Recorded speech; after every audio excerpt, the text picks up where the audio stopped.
more like a VRBO rental in some cases. Yeah. But what great personality. Right on the Sea of Cortez. Couldn't be more beautiful. Has a pool right there. It's in small town Baja, kind of Los Barriles. But you still can go get tacos, and there's still a place to buy groceries or whatever. And it's only, I would guess, an hour and 10 minutes from the airport. Yeah. Maybe an hour and 30. No, it's just about an hour. Actually, we just had Rick on the show last week, and we talked about his hotel because when I think about Baja, to me, I want to go to his place because it's more of that authentic town feel. It's right on the water. For sure. Sea of Cortez, beautiful views, and I don't have that Newport Beach feel, which that's for some people. I'm just 50 now, so I don't want to go do that, right? Well, I do both ways. Yeah. I love it both ways. Like, I just stayed at the Cabo Azul, which is off-road racer Mark Post, Yeah. who's the one that created it. And it's an amazing location. It's so beautiful. It's a big hotel, though. It's a big resort. Yeah. I love that sometimes. And sometimes I like the, little tiny, place that's, itty-bitty off the beaten path. I love Scropian Bay Hotel in San Juanico. It's nice, but it's very small. But I also love Mike's Sky Rancho up in the mountains, very rustic, Melling Ranch. These are places that just you wouldn't travel to unless you're really pretty hardcore at going to check stuff out. Yeah. And I like both ways. I like the pampered, excellent swimming pool, and I also like the rustic, off the beaten path. If you grab the shower head, you might get electrocuted or shocked. I should say, not electrocuted, shocked. Or the head might fall out and dirt comes out on you or something. Right, yeah, for so sure. Let me put you on the spot for a minute because we've had a number of people on the show where Scropian Bay's come up. Unfortunately for me, as a surfer, it's one place I've never surfed because every time I go by there, it's either I'm in the race or I'm pre-running, sure, and it's not in the schedule to stop, right? Mm-hmm. If somebody wanted to go to Scropian Bay, because there's so many trips and places you can go down there, but let's just say I want to go to Scropian Bay. How would you suggest somebody go do that? Well, I mean, there's a couple different ways. For me, what I like to do lately is I like to drive our trucks down and pick up my wife and daughter at the Laredo Airport. So there's an international airport you can fly from LAX. Right. It's 2 hours and 15-minute flight, and it's 2 hours and 45 minutes by highway, by all pavement, to go to Scropian Bay from Laredo. Really? So you can rent a Jeep or any kind of car and drive there. Yeah. We actually are, we're big fans of Scropian Bay, and we've been going a bit. But that's the easiest way to go. Just rent a car and drive out there. If you want to drive, it's a little bit more arduous. I mean, you should allocate a full day and then some. Yeah. Most people should do it in 2 days. But it's far, but it's not crazy far. And especially, like I said, if you're going to fly, like if I was going to outline a trip for somebody, I would say you fly to the whole family flies to Loretto, 2 families maybe. You rent 2 Jeeps, so you're not one car only traveling on the highway in case you get a flat tire or whatever, you get some port. And I would fly in, and I'd book a room at the La Mission in Loretto. Yeah. And I'd rent my car, I'd go over to La Mission, I'd have the whole family jump in the swimming pool, I'd have lunch next to the pool, pizzas, because they have a great wood-fired oven there, right there. I'd have a couple drinks, and then I'd walk to the Mission in Loretto. Yeah. And see the birthplace of Mission. If you're a little bit more adventurous, you can take your rent-a-car right up the hill, all pavement again, to the San Javier Mission. Then come back down and stay at the hotel at the La Mission the next morning, drive to Scropian Bay. And whether you VRBO a place, which is available, or you use one of the rental agencies there, or you stay at Scropian Bay Hotel, I'd stay there for 3 days. And the day you're leaving, the flight leaves at, I think, 2 o'clock. Mm-hmm. You just leave by 9 o'clock in the morning, go surf in the morning, and have breakfast. And you drive back to the airport, and you check in. And after you check in, you drive over to Del Baracho across the street, have lunch, and then return the car and catch your flight. Yeah. Heaven. That's the way I would do it. And what people don't really understand is how remote Scropian Bay actually is. Sounds easy. Remote. Yeah, it's very remote. There's no services. There's Yeah. no medical services. There is police there. Yeah. So it does have a town square. There is a little bit of an area for the kids to play. There's a playground, and there's a little bit of skate ramps there. Not super brand new. But to get to it from the north side is a good 3 hours of dirt from San Ignacio, which is traditionally race course. Yeah. Very remote. Don't go out there if you're don't have your act together. The salt flats out there are really dangerous, soft, and easy to get confused on. Yeah, I've been stuck out there. Yeah, and you can come from you can leave Loretto and come from the other side or from the east side, which is a very rocky, desolate, hotter than Hades Road, which because you rode dirt bikes with us there in the summertime one time. Felt like I was going to die that day. Yeah, that was gnarly. But really the easiest way is just to drive up from Loretto and stay on the pavement. I mean, you can stay on the highway from the border all the way to Loretto and wrap around and drive right into Scropian Bay, but it's guessing around 6.5 to 7 hours from Cabo. Yeah. About 5.5 hours 5 hours from La Paz, 3 hours from Loretto. So it's out there, and for probably there's no cell service for about an hour and 15 minutes from it. I love how well you know that. And to get to a supermarket, it's about an hour and 20. Yeah. And to get to any kind of regular town with medical services of some sort is probably an hour and a half to Constitution, maybe 2 hours to Constitution. Well, I appreciate you describing that because, when people think about a Baja adventure and somewhere special, that's one of those places. So that's a good descriptor of how to do it. Question for you. How do you feel about paved roads versus dirt roads? Because I'm noticing even in the Wine Valle, more and more paved roads are coming. Well, we've called it the Black Doom for a few years. That's kind of our nickname for it. Yeah. And there's been times where, you go down to the Baja 1000. I don't know what year it was. It might have been 2010.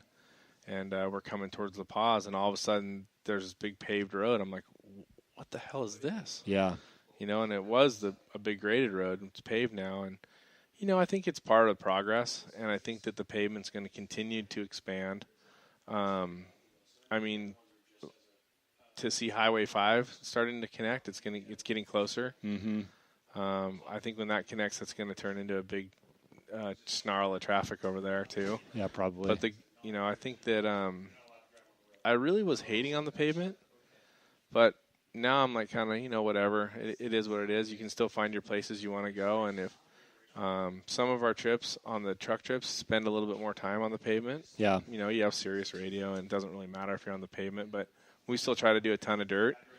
But I'm not opposed to the pavement. But the other thing is you got to remember is Baja is going to reclaim that pavement at some point. They built that brand new road up to San Javier, and the next hurricane destroyed it. Yeah. And it took them another couple years to rebuild it. It levels itself out down there. Yeah. It really does. It's so vertical, some of the terrain, and so desolate, and the arroyos are so big. And, I think that the pavement's a bummer in some ways, but in other ways it's okay because there's infrastructure a little bit closer. Yeah. But that middle of the peninsula, the middle north, is so desolate. We call it the never, Yeah. And it truly is. There's no cell service. There's no services. There's nothing out there.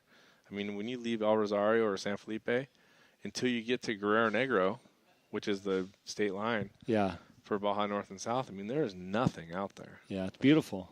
It is really. The Valle de los Cirios, the only place in the world, more or less, that the bujum tree or the Cirios tree grows. It's the cactus forests are incredible. Yeah.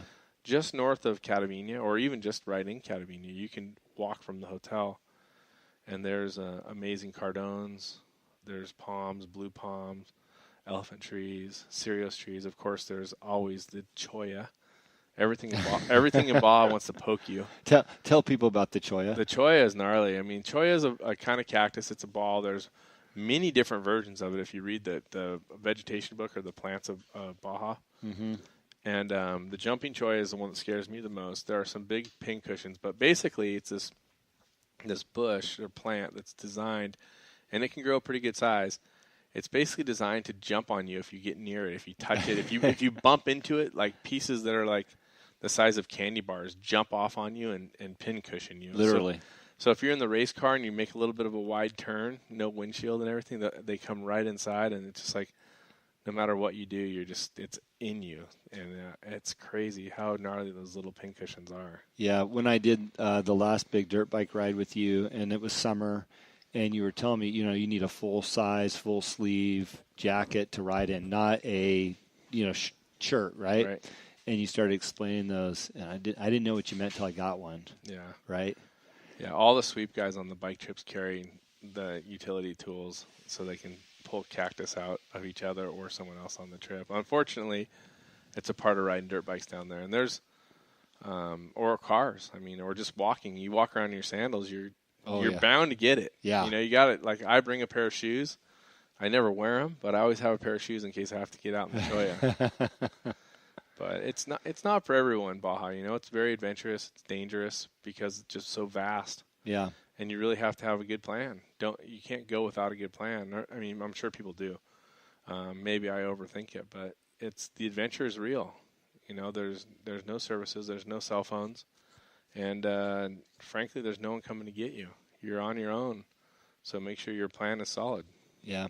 Now, we're sitting in Baja headquarters. You've had some traffic coming through here, which there's been is people cool. chatting and talking and talking about trucks, and that's really cool. Yeah, hopefully buying some stuff. How long have you been opened here? We moved in here in April, and we didn't really open until late May. Yeah. So June and July were really the months that we've been open now almost all of August, and we're learning a lot. I mean, we know a lot about Baja and off-roading. My partner, Brandon, has been in off-road aftermarket for over a decade now. Mm-hmm. And so he's got a pretty good handle on it. And then our one of our guys, Chris, has been really involved. He's been at a few different places, and it's they're really an amazing wealth of knowledge. Yeah, seems like it. You know, I can tell you a lot about some of the vehicles that I've spent time in. F-350s and Raptors are kind of things that I have a lot of expertise in, but these guys have spent time in the Jeeps and the Toyotas, and Brandon owns a Dodge and a Jeep, and so it's cool to be able to see all the different knowledge come together and see all the aftermarket parts. There's so much great stuff for people's vehicles that are pretty cost effective and also really straightforward to purchase and well thought out. You know, there's a lot of good engineering that's gone into a lot of the products, and it makes it quite a bit more fun to drive off-road when you have just a little bit. I mean, you don't have to go crazy, and that's something we tell people when they come here, you know, like they're like, oh, I think people are worried that they're going to need to do too much or that you're going to push them into too much, and we don't push anybody. We want people to do what they want to do, and my kind of personality or philosophy on it is you don't need a lot to make it just a little bit better. Yeah. And that's part of what, you know, my mantra is like, share what works for me. We have two Raptors. One has the RPG long travel kit, which adds inches of suspension. It has all the stuff, right? Then the other truck, which I call the D8 Grocery Getter, just has an upgraded Fox shock and a Deaver spring and, you know, a couple things that I like. And I really like driving that all over Baja. Yeah. You know, I don't pound the bumps in them. We just cruise. And it's fun and beautiful. Well, and by the way, for the city slickers or whatever they're called these days, the equipment looks great too. So if you're not going to go in the dirt, it still looks good. Oh, too. yeah, you look cool. If you come check out our Raptors, you look really cool. Yeah. And we'll steer you in the right direction. And, you know, I think even if you're just driving it around town, I mean, for me, personally, in my opinion, I like going to the bigger tire because it gives you more sidewall. You know, the sidewall is your first line of actual suspension. And I think that's an important part of you know, having that plush ride. Yeah. So, you know, my personal philosophy, everybody has their own ideas. So if somebody wandered in off the street and they just wanted to go down to Baja, you guys could probably give them some pretty decent advice on where to go and how to get there and maybe how to have their car set up to go down. Sure, we could do that. And if someone wants a tour or whatever, we know the bike guys or the car guys that do tours all the time. Yeah. And they're going on trips all the time. We can steer you in the right direction, or, you know, maybe you're a good fit to come on one of our trips, or, you know, maybe you just want to ask about a couple places. I mean, we can probably steer you. We don't provide any GPS or locations. Yeah. That's something we're not doing, and probably you've noticed we don't do that on any of our media either. You got to kind of, if you know it, then you can know it, but we're not there's kind of a fine line there for us. Yeah, let's not tell it all. Well, not only that, people really need to be prepared. Yeah. You know, they got to have a good plan, and we have a good plan.